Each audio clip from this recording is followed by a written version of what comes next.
ගරු ප්‍රශ්නයතුමා. දැන් ඔබතුමාට පිළිතුර ලබා දෙනවා කියලා පොරොන්දු වුණා නේද? ඒ කාරණාව පිළිබඳ නෙවෙයි මට අවසරයක් තියෙනවද ඔබතුමාට ආමන්ත්‍රණය කරන්න? දැන්ට ඔබතුමාට මීට ඊට කාරණාට අදාළ නෙවෙයිනේ. නෑ මේ කාරණාට අදාළව නෙවෙයි. මට ඔබතුමාව ආමන්ත්‍රණය කරන්න විපක්ෂ නායකවර හැටියට අවස්ථාවක් තියෙනවා. ඔබතුමාට විශේෂ කාරණාවක් තියෙනවද කතා කරන්න? ඒකට මම ඔබතුමාගෙන් අවසර ඉල්ලන්නේ විශේෂ කාරණාවක් මතු කරන්න. ගරු කතානායකතුමනි මේ අවස්ථාවේදී ගරු කතානායකතුමනි මේක ජාතික වශයෙන් වැදගත් ගරු ඔබතුමාට මේ අවස්ථාවේ ගරු සිවඥානම් සීදරන් මන්ත්‍රීතුමා ඔබතුමාට 27 දෙකෙන් ආන්න දෙනවා 27 දෙකෙන් නෑ 27 දෙකෙන් නෑ ගරු මන්ත්‍රීතුමා නෑ 27 දෙකෙන් අහන්න පුළුවන් විශේෂ ප්‍රශ්නයක් තියෙනවා අහන්න පුළුවන් ඔබතුමාට අහන්න පුළුවන් ගරු සිවඥානම් සීදරන් මන්ත්‍රීතුමා ඔබතුමාට ගරු මන්ත්‍රීතුමා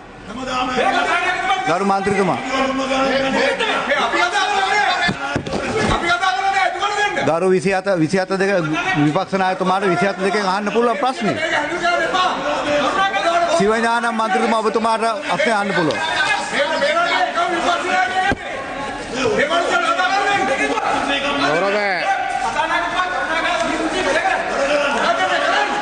சிவஞானம் மந்திரிமா சபாநாயகர் அவர்களே கௌரவ சபாநாயகர் அவர்களே பாராளுமன்ற நிலையியற் கட்டளை 27(2) கீழ் நீதி மற்றும் தேசிய ஒருமைப்பாட்டு இது சத்தமா இருக்கு கௌரவ சபாநாயகர் சவுண்டா இருக்கு கதைக்க முடியாம இருக்கு சத்தம் ආණ්ඩුපක්ෂයේ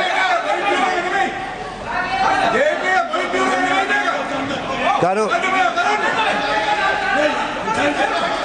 මන්ත්‍රීතුමා ඔබතුමා ප්‍රශ්න නගින්න.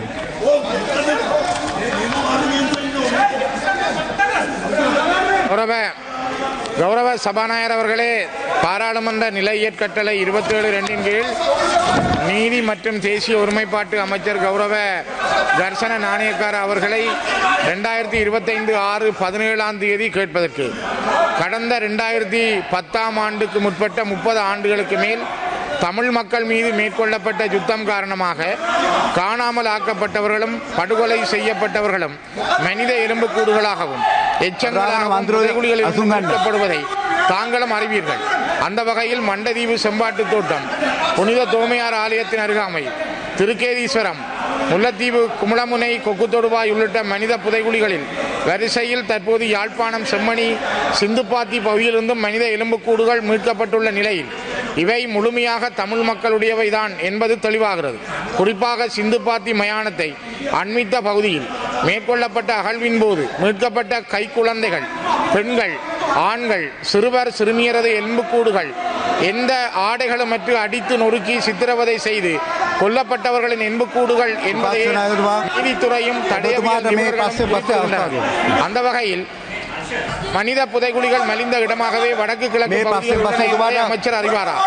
தற்போது யாழ்ப்பாணம் செம்மணி சிந்துப்பாத்தி இந்து மயானத்துக்கு அருகில் தோண்டி எடுக்கப்படும் மனித எலும்புக்கூடுகள் தொடர்பில் பக்கச்சார்பில்லாத நீதியான விசாரணைகள் மேற்கொள்ளப்பட்டு உண்மைகள் வெளிக்கொணரப்படுமா? இதற்கு முன்னர் நடைபெற்ற முல்லைத்தீவு கொக்குத்தொடுவாய் மனித புதைகுழிகள் அகழ்வு பணிகள் நிறைவேற்று விட்டதா என்பதையும் அது சார்ந்து நீதித்துறை மேற்கொண்ட நடவடிக்கைகள் எவை என்பதையும் அமைச்சர் இச்சபைக்கு அறிவிப்பாரா?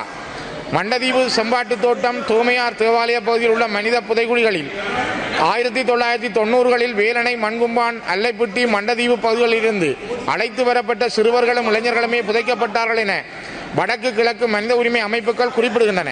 இது சார்ந்த விசாரணைகள் மேற்கொள்ளப்படுமா என்பதை அமைச்சர் இச்சபைக்கு அறிவிப்பாரா? 3ஆம் வட்டாரம் மண்டதீவைச் சேர்ந்த திருமதி சூசைதாஸ் ஏசுரட்னம் தர்மராணி என்ற தாயார் தனது 2 பிள்ளைகள் உட்பட 84 பேர் மண்டதீவில் காணாமலாக்கப்பட்டுள்ளதாகவும் அதற்கான நீதியை பெற்றுத் தருமாறும் 2025/4/30 ஜனாதிபதிக்கு ஒரு கடிதத்தை அனுப்பி அதன் பிரதியை எனக்கும் கிடைக்கச் செய்துள்ளார். 1990ஆம் ஆண்டு காணாமலாக்கப்பட்ட தமது பிள்ளைகளுக்கு என்ன நேர்ந்தது என்ற கேள்விகளோடு காத்திருக்கும் இந்த தாய்